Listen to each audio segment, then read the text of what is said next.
Hello, welcome to the Fireside Chat with me, Isaac Childres. That was an intro that I just did. Um, we've got a nice fire going here, and a fire above that as well. I thought, as we're approaching the end of the campaign, I needed to step it up a bit. So we've got two raging fires now, and yeah, thank you, and welcome, and sorry, yes, thank you for joining us. That's what I was trying to say. Um, yeah, it's been a busy week. I don't really feel like kind of going through all the different streams that we had. We had a lot of good streams. I will highlight just briefly the RPG play that we had yesterday with the Gallant Goblin, which I think went really well and was very entertaining. You should definitely check that out. And my son took a few steps on his own today for the first time. He had like a little cane. There is so it's like a piece of dried seaweed that he's been like carrying around with him for like a month now. Whenever we go out on walks, like we have it outside and he picks it up and walks with it. And yeah, he kind of like used that as a cane to like stand up and like take a few steps. And it was super exciting to see. And I was like, we were filming the RPG play that's going to go live tomorrow, like while it was happening. But he was like right outside. Like fortunately, like I could see him perfectly from like my very limited view from my window, and I saw him do it, and I was like, so that was very exciting. Um, Yes, time to toddler proof the house. Well, I mean, it's kind of like mostly toddler proofed. I mean, because like he crawls around, but he's been lifting himself up to standing position forever now. So like he can basically already like get into everything within his height range. And he's really good at climbing up on this little tower that we have for him. So like wherever that is, like if he climbs up on that, he's got like access to everything. He hasn't quite figured out how to like push that around yet because it's got like stoppers on the bottom, which I think is the intent of those stoppers because you don't want him to be able to push that around and get into whatever he wants. Anyway, yeah, toddlers, they're cool. They learn and they grow and they get better and cooler and it's fun. But anyway, let us bring on our guests who also have toddlers, right? That's right. And yeah, we could talk about toddlers, or we could talk about Gloomhaven Second Edition. It's really up to them. How you guys doing? This we have Alexander and Joe from Satire who have been contributors on lots of different Gloomhaven products. We had them on a fireside chat a while ago, or at least Alexander was here with Zach, the third member of Satire. So we've swapped Zach out for a different member because apparently they can't all be in the same place at the same time. There might only be two of them. I don't know. And they just Hey, don't tell wear us. different masks. But anyway, this intro has gone on way too long. Anyway, Alexander, Joe, please introduce yourself. Put me out of my misery here. Sure. Hi. Yeah, I'm Joe. My toddler will be 3 next month, and that and Gloomhaven has basically been the only two topics of conversation that I've had for the last year and a half. So yeah, we can go off on either of those tangents or both as long as you want. I Looking see there forward might to it. be somebody trying to pollute the chat. It looks like Zach actually is here, just not on video. I don't know. I think it's one of you typing, is what I think. I don't believe that he's a separate person. uh, so yeah, we have actually a pretty decent breadth of stuff that we can chat through today. Zach, the third member, wrote all the side scenarios for Gloomhaven 2. Joe focused on the main narrative, and I did the events. So I think it probably makes sense for us to chat through a little bit about what's different about the main narrative, which had some pretty sweeping changes compared to what was in Gloomhaven 1, and some kind of exciting Yeah. stuff. Yeah, awesome. Yeah, Zach, as mentioned in the chat, is was going to join us on camera today, but is sick, so we're sorry to miss him. But not Sure. sick So enough not to troll. right. Yeah. So why don't I start by just defining what I mean when I'm talking about the main campaign? Um, it's just a little over half the content in the box, and the main campaign uh, begins with uh, begins with your mercenaries basically starting to get embroiled in the unrest that's happening in Gloomhaven, as well as something else that's going on, and finding the need to unravel that as you go along, going from starving mercenaries to world saving heroes. Uh, so the main narrative are the biggest distinction, I think, from just the random scenarios, all the side scenarios, is um, these ones are all unlocked in sequence, not directly in sequence, but they're all but they have the plot, right? This is the Right. continuity of the story, and you can go anywhere, you can do anything, but ultimately, as you go on the main campaign, you will progress the story in one way or another. Now, that's not to say that we've got a long string. We, in fact, until you get to sort of the final act where you're bringing the fight to the final boss, between then and when you first sort of step onto the stage, I think there are only two or three scenarios that you definitely have to finish before you get to that end point. So Hmm. there's of 60 scenarios, there are only a few that we absolutely have to funnel you through so that you end up knowing what you must know to to bring the fight and destroy the final boss. But ultimately, even though we've totally revamped the campaign and the scenario trees uh, are way more built out, you've still got the same freedom that you had in Gloomhaven 1. Can you, Joe, could you maybe touch a little bit on the different factions, which is one of the sort of big changes in Gloomhaven 2? Obviously, in Gloomhaven 1, first edition, there was this concept of different factions that you would kind of work with and could potentially support. That's been expanded significantly in Gloomhaven 2. Could you kind of walk through what the different factions are and why people might be interested in them? Yeah, absolutely. Well, it's been mechanically reinforced, right? It used to be that you would give over the town of Gloomhaven based on the emergent mechanics of which scenarios you decided to do. And now, instead of having a single track reputation, a single dimension reputation track going up and down, you now have three reputation tracks. So it's these factions have been more completely formalized, and that has that's given us an opportunity to really flesh out these three major factions. Whereas before in Gloomhaven 1, there was very limited space to do so. We can spend more time getting to know these folks and making more informed decisions about what exactly we want to do. So the first person that you meet in Gloomhaven, just as in Gloomhaven 1, is Jexera, who's who's one of the high-ranking members of the Merchants Guild in Gloomhaven, and is just such an awesome hook into the world that I was very excited to get in and find out more about what it is that Jexera wants and how she wants to get it.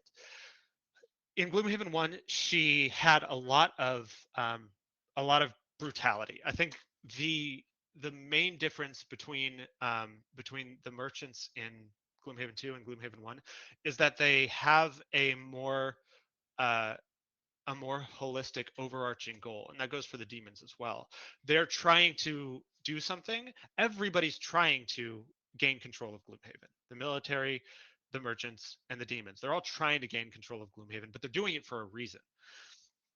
And the merchants before seemed sort of we're just grabbing power, right?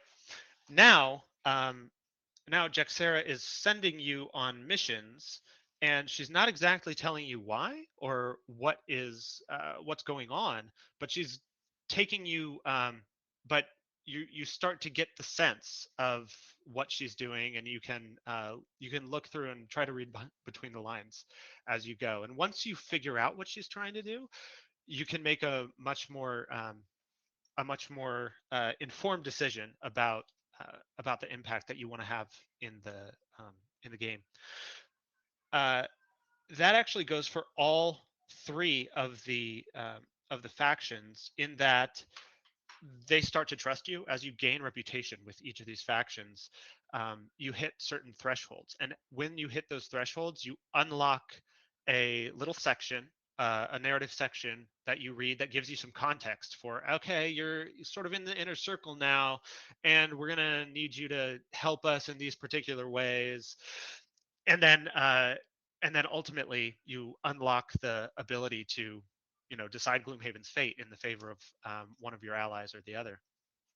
The demons, to move on from the merchants a little bit, uh, again in Gloomhaven 1 had a very we had a very limited amount of interaction with the Prime Demon. And the Prime Demon ended up sort of saying, hey, go get me this thing, come back, and then now we're going to go in and storm Gloomhaven. And once you do that, you're in charge, right? He's in charge. And then he steps back and says, cool, I'm that was great. Thanks very much. I'm going to go now. And there's not really any thought to, or any impact for the characters. Now, there is something that he wants to do, and not only is the Prime Demon trying to do something, but one of the problems we had very early on with the demons was, how do we get the players to want to ally with the demons? There's a certain amount of, Yeah. if you're doing your second playthrough, if you're just that kind of player who just wants to choose chaos, sure, let's go with the demons, we're going to go full evil all the way. But for everybody else, you might want something a little bit more to sink your teeth into, to just try and decide. And in that vein, we've given the demons some allies within the city. So those allies are actually members or people of Gloomhaven, citizens of Gloomhaven, who are looking around at the what they see as the oppression of the military. They're seeing the greed of the merchants, and the way that's causing this you know social unrest and poverty within Gloomhaven, as the merchants are just raking in all they can, and the guards aren't really doing anything about it. So they're kind of thinking of themselves as this sort of grassroots um, this grassroots for the people idea. But their solution to all of this is, what if we ally with demons and get and put this Prime Demon in charge? Been talking with this Prime Demon, seems like a pretty cool guy. He can't do any worse than the current government that we have now. And by the way, demons aren't all so bad as everybody thinks. Um, and you get a chance to work with them, figure out what it is they want. In the meantime, um, even while you do that, and even though you may choose um, not to ultimately ally with them, not to help them in their final mission, you still end up very early on discovering that your priorities align, in that while you're exploring this other thing that's going on with these cultists, all hanging out in crypts and summoning demons all over the map, the sect are telling you, hey, uh, what we'd really like for you to do is go out and kill those cultists. So generally speaking, that's not a problem for you as mercenaries, and it helps the sect out in one way or another. So almost despite yourself, you still gain reputation with them, and you may get to the point where they trust you enough to let you in on sort of the rest of the plan. Awesome. Yeah, I think that's a pretty good summation of all the political intrigue there. Yeah, I remember there being lots of back and forth on the demons, and yeah, how do we get them to be not just the evil option? And yeah, and that was a big push for you. I was kind of fine with them just being the evil option, but yeah, you wanted to give them more, and I'm glad that you pushed for that and came up with something that finally worked in the end. Yeah, thank you. Yeah, I didn't want them to. Um, I wanted to give the opportunity for them to be somewhat sympathetic, but uh, but ultimately, yeah, they're still not the good guys. They've just got Right. a little bit of gray in there. I was pushing Yeah, to be through and through evil. So I lost that fight. I think the kind of the points, which I mean, as Crimson Current says, might be like political meta commentary, but like, yeah, I mean, there are really no good guys here, so Right, right. just kind of take what you get. Um, I think one of the main things we did for all of these factions was to really try to forge a friendship with the PCs, with the players, with the heroes. Yeah, And that comes in the form of some new faces. Like I mentioned, the sect. The sect are led by Nilba, a Savas, and who is was in direct communication with the Prime Demon, um, and has the capability of summoning demons and opening portals between worlds to commune with the Prime Demon and sort of get to that point. Um, why the Prime Demon wants to ally with these folks, what the ultimate goal is, and what will happen after that is something that players will have to discover on their own down the line. For the military, we really fleshed out Argis Gantry, the who was essentially a spy in Gloomhaven 1. And In 2 scenarios in Gloomhaven 1. yeah, right, yes, yeah, she showed up in 2 scenarios and um, warned you once about the merchants, about how they're bad guys. Why are you working for them? Um, and so we fleshed her out. She got a promotion to Spy Master of Gloomhaven, and Oh, she's now. talk about your ranks. I don't want to interrupt you totally, but I do want to interrupt you like this much. You got to make sure you talk about the ranks that you've come up with for. Sure, yeah. oh, We you got a added a little little ranking bit more. system. I haven't heard about this before. Oh well, hey, surprise. I don't think there's much more than in there that you know about, but we've got Spymaster Argis. She's one of your closest confidants. No matter where you go, she's a little bit on your side, and there's a little bit of unrest you'll find between some of the members of the military. And the other major person um, in the military whom you'll come to know and either ally with or betray is the guard commander of Gloomhaven, First Shield Neithrin Harmon. So the formal title of the person in charge of the military there is now the First Shield of Gloomhaven. And there are some other honorary titles, and then there are some uh, other ranks that you can gain as you go down. We haven't fully like fleshed that out, not because it doesn't exist, but because we didn't need to put it in to the system or into the narrative. There was only so much we could say with our word count. So we have First Shield Harmon, we have Valor Shields, that and then we have I think the only other one that shows up that doesn't um, that doesn't spoil anything is we have some wall stewards at one point. Let's spoil Who, things. yeah, I won't spoil anything. We have some wall No, stewards no, at I'm one going to point. spoil things if you don't. So. Oh, okay, yeah, sure.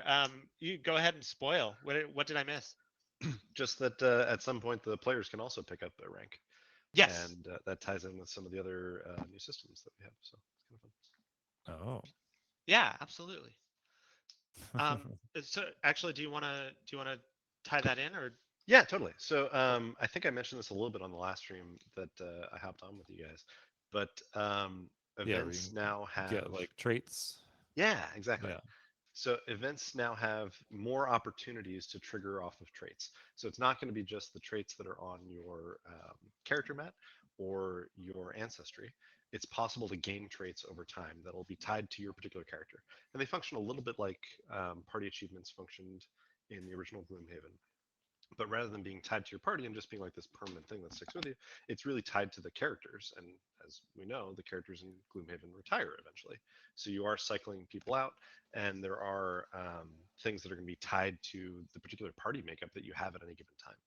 So if you do manage to gain a rank, or if you do manage to piss off somebody that is notable enough, those things are going to be tied to that character going forward, and it may impact future decisions that you have. Yeah.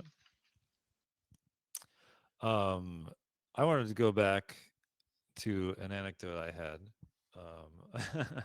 that I was reminded of when Joe was talking about how you kind of read between the lines with what Jexera is doing, and um, kind of figure out what she's planning. And that was actually kind of present in the first edition, but it was so obscured that it was not clear at all, and I don't think anybody actually knows. I mean, obviously, like, she's summoning an undead army, right? I don't know, maybe that was a spoiler. Oh well, I mean, that's what she's doing in the first game. right? Who knows what she's doing in the second game? I don't know. I do, but anyway.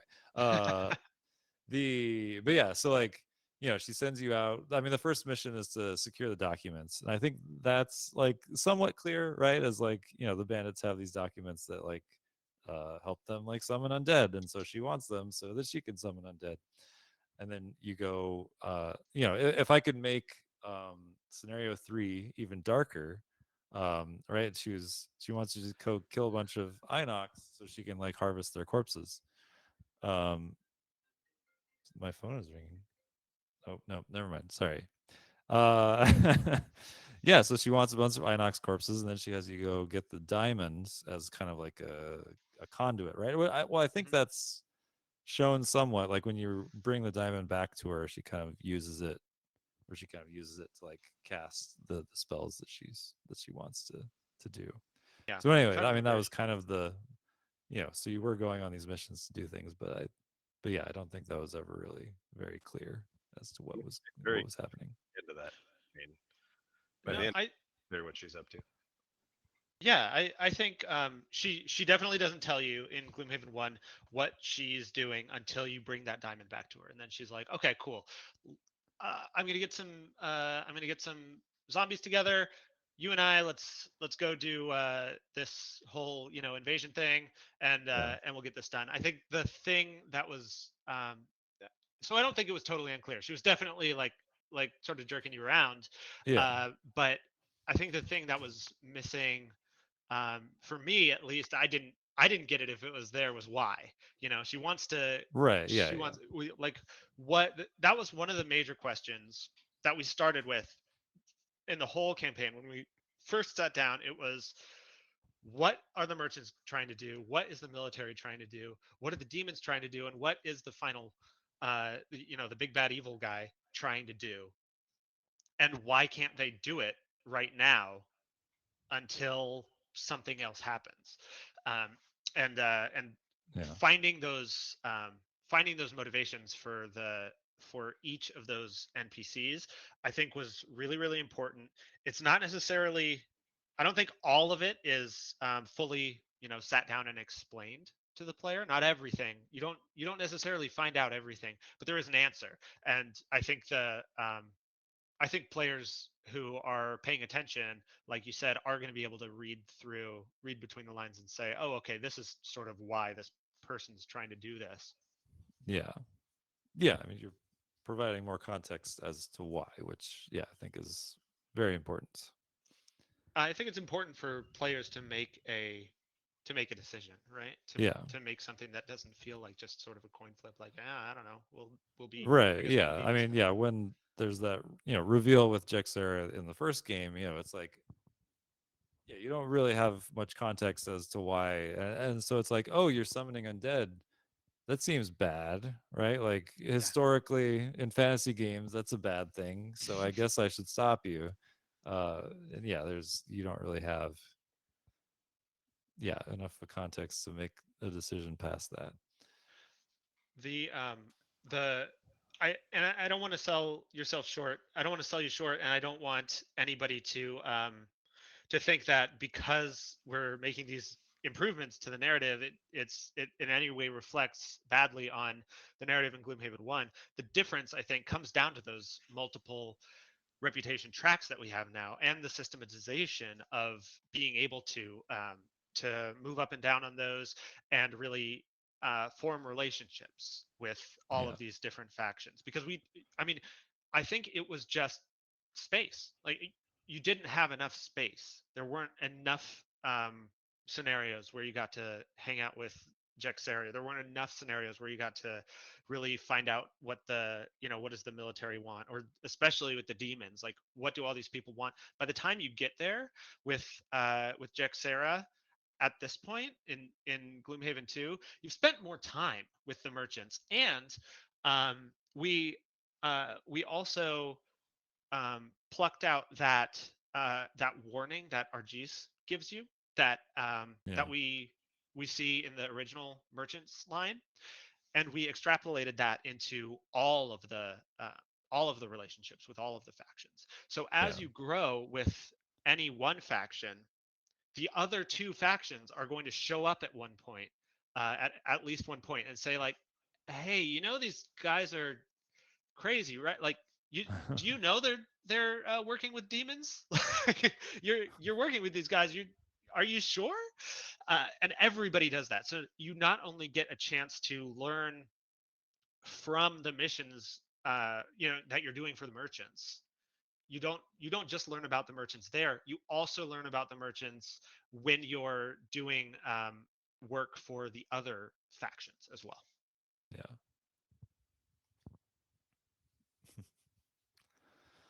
Cool. Um, so there was something that came up on our last fireside that I need to get resolved. Uh, not a big deal. Anyway, yeah. So I think Nikki, one of the designers of Buttons and Bugs, brought up the fact that the lore of Buttons and Bugs actually like introduces some interesting elements. The general story of Buttons and Bugs is that you are a mercenary who gets shrunk down by an enchantment that Hale puts on her door because she's tired of people barging in on her. And so you're shrunk down to a small size, and then you discover that there's actually like a huge like community of people that have been shrunk down by Hale, who are kind of living in the area around the Crooked Bone, and especially like at the rundown tavern across the street, the Grumbling Garrel of. And um and so yeah, we were wondering like what lore potential is there for future other games as well, right? I mean, in the third Gloomhaven installment or whatever, are we going to be running across tiny people who kind of like we now have basically like a whole new group of people to interact with, like that you might run across. So we can make And it there's also Winkies. full of Yes, according and to Winkies. Crimson Current. Yeah, we gotta get Winkies in there too. So I we love the could idea have of just the cardboard, and looking at that, and then you just get like these tiny little dots everywhere that you got to somehow stuff into your little standees. so we could have like a Shrike Fiend esque or like a Harrower esque character that's just like tiny A human, bunch of tiny people. just like 1,000 tiny people in a trench coat. Yeah, there's opportunities here. This I sounds mean, that's fantastic. terrifying. Yeah. Anyway, I just wanted to make sure you were thinking about that. Yeah. Whenever the Yeah, next I mean, project comes I don't know if the files are fully at the printer yet, but Sure, we could go and do it now. yeah, add little like Give you more work. some tiny little squeaks. It sounds like people are asking for help as you enter the crooked bone. You step and hear a crunch. Oh. Bryce just like quit. Yeah. It's not No, this too is late. perfect. I don't see any problems with this at all. Yeah. The final boss is someone's cat. See, yeah, this writes itself. What do you need me for? I love seeing the expansion of lore from the worst possible ways. This is perfect. I mean, yeah, it was my idea, to shrink people down. So I only have myself to blame. I remember way back at I think the first Gloom Cabin where we were working on Jaws of the Lion, we came to pitch you a bunch of stuff, and Yeah. one of the things that you very expressly said, "No, this is wrong," was I wanted to have a Savas grow up into a mountain. Oh yeah. And you're like, Oh yeah. "No, Savas don't work that way." But I had like a whole chain based around like a Savas, I guess just eating stuff and eventually growing into a mountain, and then you having to go like talk a mountain down. It's Anyway, kind that of like didn't the make the cut. blob, essentially. Right. Just keeps eating more and more stuff. Not everything.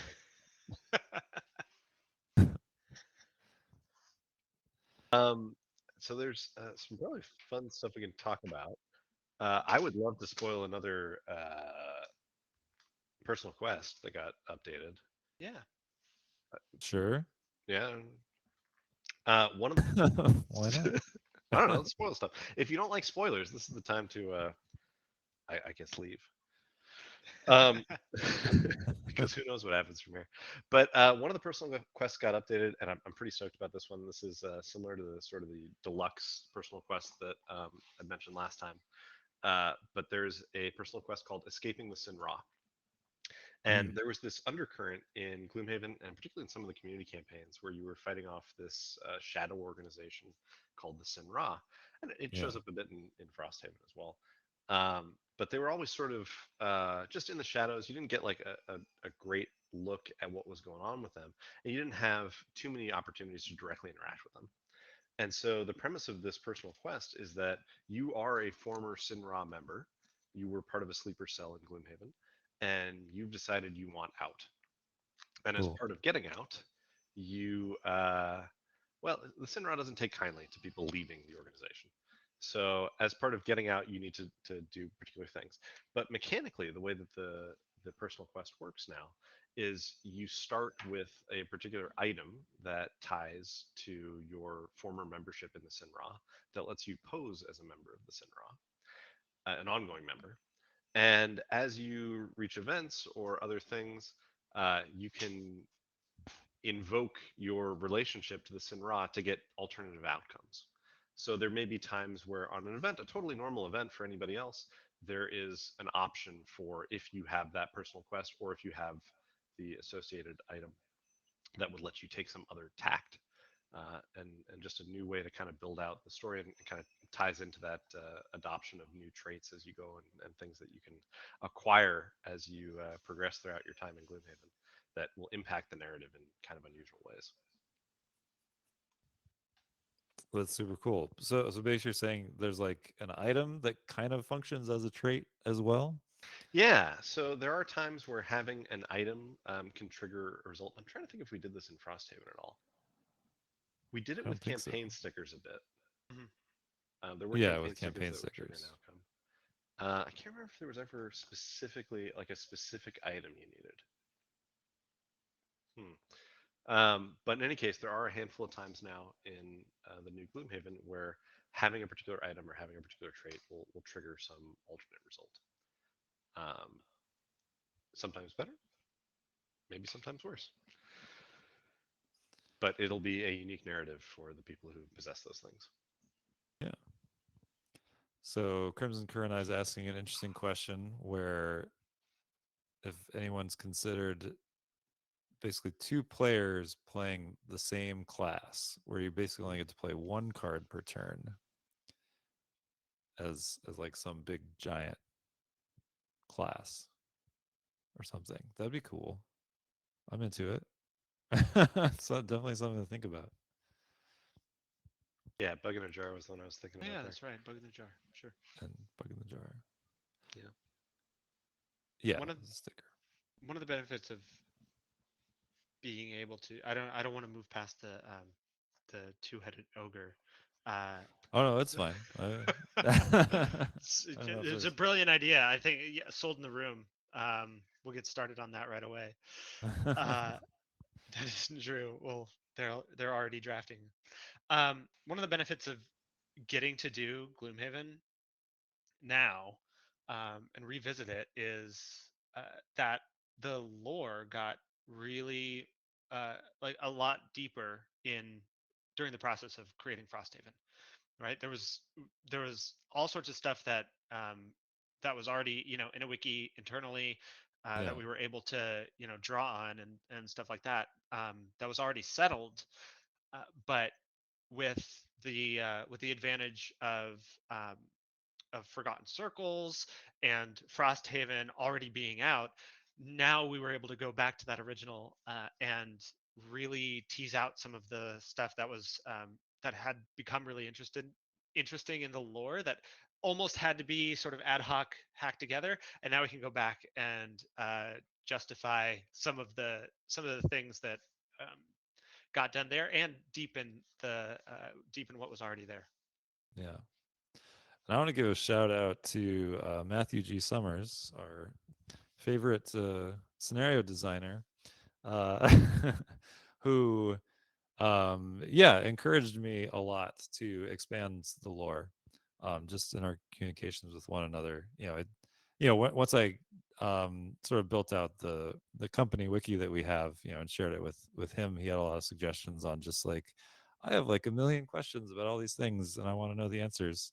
It's just like, like how does Savas procreate? Just like things like that. I mean, they weren't all like, questions about procreation, but that's just the first thing that came to mind.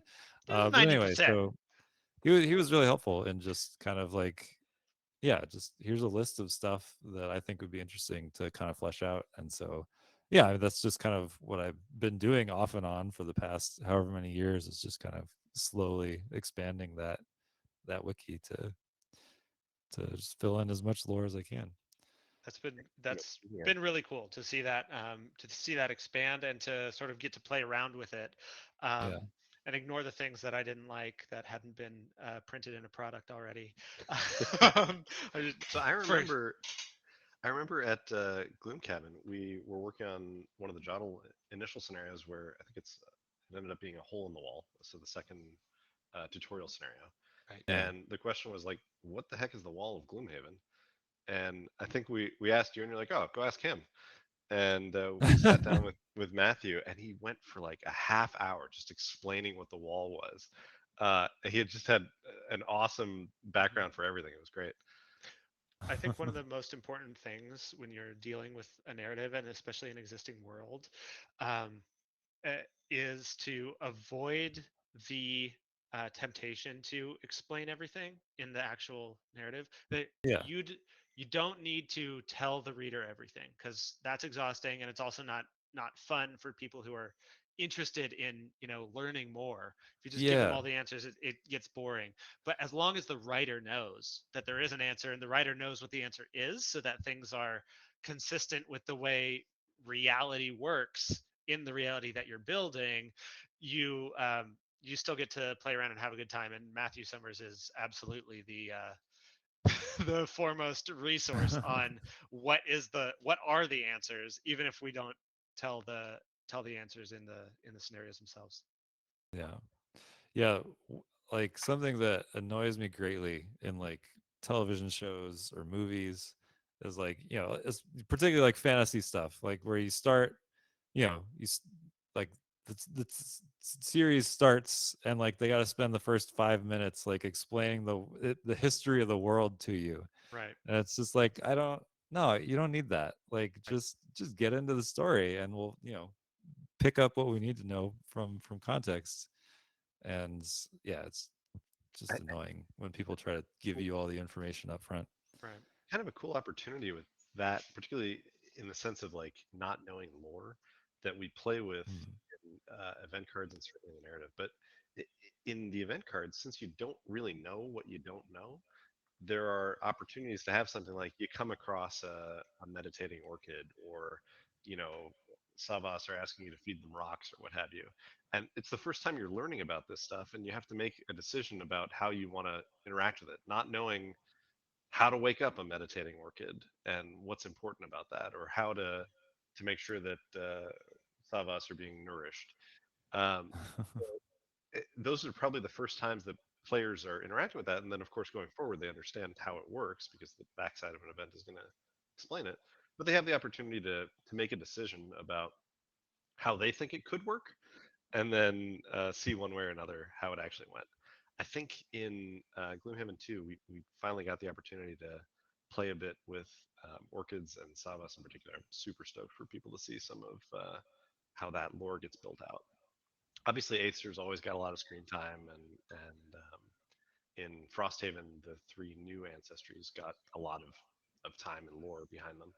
But you know, Yeah. Valgas, Orchid, Savas, Inox, like they, because they were part of the sort of default group going in, I think there was an expectation that you knew what they were, and some of the flavor or nuance to them you didn't discover until very late in the progression. And I think there's more opportunities for those nuances to come up now, which is kind of fun. Right.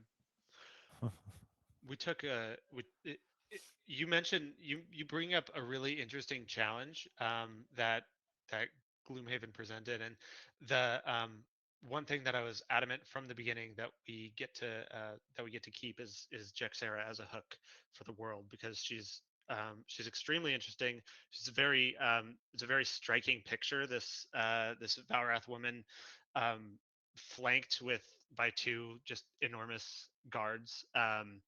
Who is, starting as every great um, fantasy campaign does, in a tavern with a task, and that's as much as you need to know. Hey, somebody stole from me, go get it back.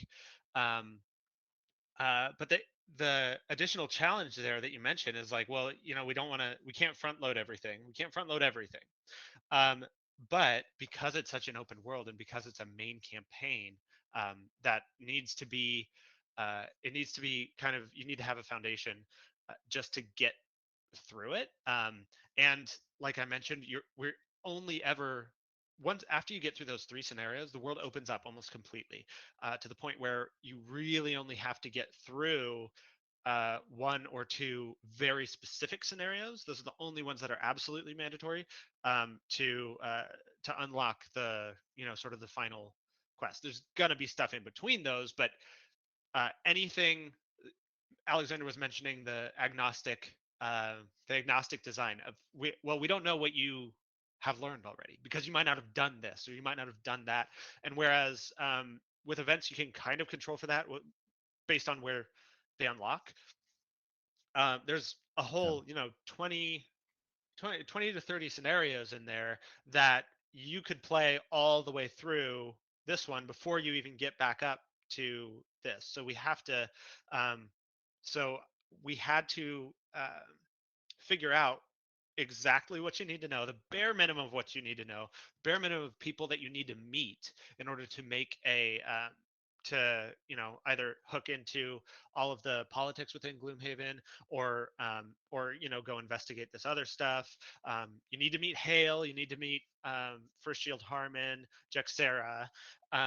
You don't you don't actually necessarily meet Nilba unless you take the hook that is offered you, uh, the Nilba and the sect. But all of that needs to be done in the first three scenarios. All of it needs to be um, needs to be put in, and so there's a lot of very very tight trying to jam in, without also explaining everything, like you said, in a way that, like, here's how magic works, here's the history of the world, here's what you know, here's the the mating habits of Inox, and all of the things that are tempting to explain because they're fun and interesting, but they didn't have time. We didn't have time for that Yeah. because we had other priorities in the design pillars. Ancestry has your favorite mating habits. Isaac? um well, I mean, I think this is actually a question. Well, it's more of a question slash statement, but like we do find out about the mating habits of orchids in Gloomhaven Second Edition, right? Mhm. Yeah. We- So I mean, that's fairly interesting, and we're not going to go into details now, but Please it's do. something that people can find out on their own if they pick up the game. Yeah, everybody But click yeah. the VOD. Let's find out. Let's all right, all right, all right. I'm We'll move on. the ways that orchids got built out in Yeah. the new. There's some super cool stuff, super cool things, particularly for like RPG players to hook into. I think there's some really fun stuff that helps flesh them out as like this sort of weird crystal plant people that actually have like cool heritage, cool like a this kind of fun culture that we get to see more of. So Yeah. I think orchids might be my favorite mating. With favorite mating. Favorite mating orchid. Final answer. Yeah. Cool. I think I'm biased in favor of human. That's my favorite. But Yeah, humans are pretty cool. Yeah. move on. Explain that one. I mean, It's got to I do mean, I'll with just buttons go and with bugs. The answer's in buttons and bugs. let's go with Savas, I guess. Just there's just rocks that are given life through a strange power source in the ground. Can you just 'cause I think it's super interesting, can you elaborate on how new Savas get made up of old Savas? Um, can I elaborate on that? So yeah, I mean, sometimes so they're not always necessarily made from old Savas. But yeah, like when a Savas dies, like its life force expires, then yeah, it's common practice for them to bring that body back to the source of life for the Savas, and then it's possible for like new life to be imbued back in those rocks, or even just like some of those rocks in combination with other rocks. And so like yeah, like a single Savas might create multiple new Savas's um, through that process. The bit that I love about it that was you had put in the wiki was that effectively creates a lineage for Yeah. those Savas. Like they consider that almost parent-like. They see some, um, even though there wasn't like a copulation that happened to make it to bring forth new life. The idea that you have some material from this older Savas means that you are somehow carrying on their legacy, which I think is just awesome. Yeah. We got to anytime those questions come up, it's really really fun and interesting, because there's a freedom in being able to write this stuff, right? When you look back and you think, as I was trying to just like figure out what is it that the evil, creeping up on Gloomhaven, what does it want? What is going to happen if the heroes don't do anything? And then, well, how can it do that? Why could it do that? Why, what mechanics within the world allow this sort of thing to happen? And when you run into those questions, it's really fun and exciting to sort of discover the unknown just through the process of writing and the process of um, knocking on Isaac's door and asking if there's an answer, because often there isn't. often, often Isaac doesn't have an answer. It's just like, oh, make it up. That's Oh, always fun too. I love the times that there's just like some little weird tidbit somewhere in the wiki that Isaac has like planted there from years ago Mhm. that can spawn out to something super cool. I think the what ended up being the Harrower Library scenario in Frosthaven was born out of a single line in the wiki about Harrowers and how they store information for Mm, later. yeah. Uh, Yeah, with like little bugs. Yeah. yeah, and so tease that out to the scenario. So that stuff can build out to be bigger things, which is fun. How about Oh, that? and Joe's back. Yeah. Yep. We are, I know, sort of drawing into five. Yeah. Hard stop, but I just want to like make sure if people in chat have any questions about Yeah, I think now about is a good the time process. to to wrap it up and see if we have any questions we can answer. Otherwise, we can keep on So, BSing about this or about toddlers again. Yeah, we could go. so Crimson Current Eye is asking whether Savas would consider volcanoes holy sites and worship the core of the earth as the great creator. Um, so yeah, I mean, there really is like only like that one source of life for the Savas, and it's pretty like clear like where that is. So yeah, like some random volcano somewhere. I mean, they probably think it's cool. You know, some certain Savas might like jump into it, perhaps. But but yeah, they're not gonna like consider that like a deity or anything like that. We have so many effectively deities in the world of Gloomhaven in the form of Aesters. There are so many interesting things to worship effectively. Hmm. I've Yeah. tried, and I don't know if anybody else is on board with this, but for the bits that I end up writing, I have tried very much to have Aesthers effectively be demigods. Like when they show up, they are like they are something well beyond this sort of understandable world, and Yeah, I, I tend to, when writing them, sort of in the style of Forgotten Circles, where Cassandra is very much prophecy focused. yeah, Anytime I'm adding an Aether, I always have a singular domain that they are sort of, in my mind, the deity of. So if they have like some singular focus that has brought them back together and that they kind of embody. So we see that a bit. There's definitely an Aether that is, in my mind, the Aether of mystery. If there is a mystery, that's where they want to go. Uh, in Frosthaven, there's one that I picture as being of the hunt. They are a hunter, like through and through. That is what they are there for, and that is their like driving force. And we see that a bit yeah, in Gloomhaven too, and some things that bring people back into a cohesive whole and make them an Aether in the first place. But in my mind, they're always sort of like this, almost on a. I'm kind of happy that they didn't end up, at least in the first pass of the RPG, just because in my mind they're yeah. so like outside the understandable world. I like Yeah, that element of mystery to them.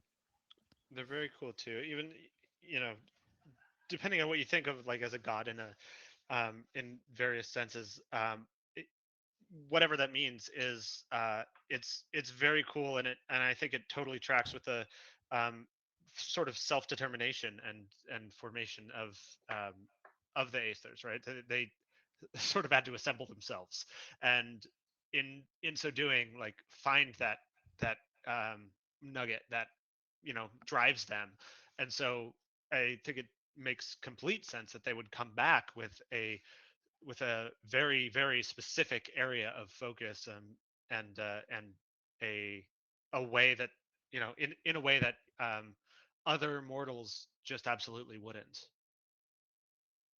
yeah, Yeah, anytime I write an Ace, there's always one particular feature that is the domain that they've coalesced around, and I always, spoiler here, I always consider what their former job was, huh. like what they Interesting. were previously. Cool. Well, that was a tangent, uh, which was nice. Yeah, sorry. And we're not going to talk about the Lurker Crab Shack. Sorry, Price. Um, and were Harrower's existence influenced by the Stormlight Archive at all? Not for me. I haven't read the Stormlight Archive. So All yeah, right. just All right. they're Well, just Harrowers.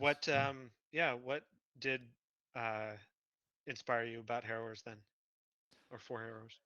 I don't know. I'd have to like access my memory, and that might take a while. Like, just like a sentient swarm of bugs. I feel like that's I'm obviously not the first person to come up with that, but I can't remember like where that idea came from. Like what specific, what specific fictional universe spawned that for me. So I And don't know. it got extended out with Shrike Fiends in Frosthaven, which also feel like Yeah, something similar. Right. yeah. I mean, yeah. I feel well. Strike Fiends. I feel like I came up with them like right before I saw what's the magicians, right? They've got kind of like that moth dude with like the moths all around his Oh yeah, face so you can't Oh, see him. yeah. Yeah, but I feel like I thought about Strike Fiends like before I saw that, and then I saw that I'm like, oh yeah, that looks familiar. yeah, I feel that's like ter- yeah, anyway. But yeah, just yeah, I mean the whole concept of like swarms, um and that being kind of like the defining characteristic of one of the big enemies in Frosthaven was interesting.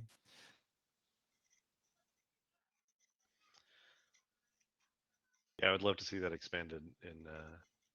Oh, do we lose Isaac? It's our show now. Time for all the spoilers. Yes. Okay, great. Yeah. So starting with Yeah. No, no. Come on, quick! Before he gets back, we don't know how much time we have. oh yeah, okay.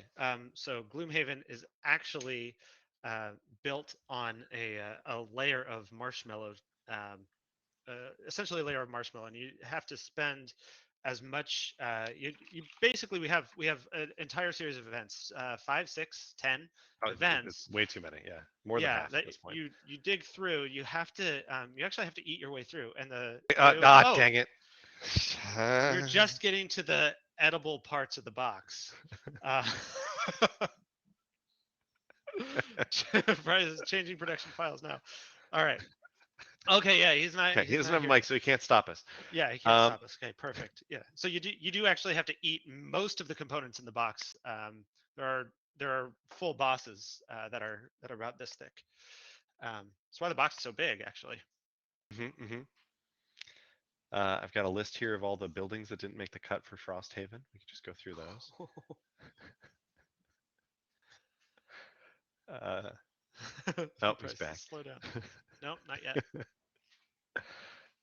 No, not yet. Not All getting right, while we're waiting, we've got the Ale House that advances the calendar by 1 week, and you get 1 morale each time you use it. you. It's pretty solid. You lose That just didn't make the cut. lose a week. That's too bad. There's the bank. It gives you short-term loans. You can mortgage existing buildings for gold, and during that time, the building's effects are unavailable, and all houses and hotels on the property don't collect rent. we chose not to include free parking, but that was going to show up in another Yeah, series of most people events. going to Frosthaven are just visiting anyway.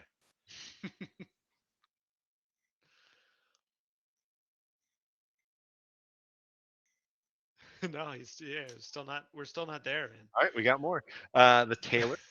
It's a paper doll character dress up building. It Mhm. unlocks a sticker sheet of alternate clothing overlays that you can purchase and then add to your character portrait. It has no mechanical effect whatsoever.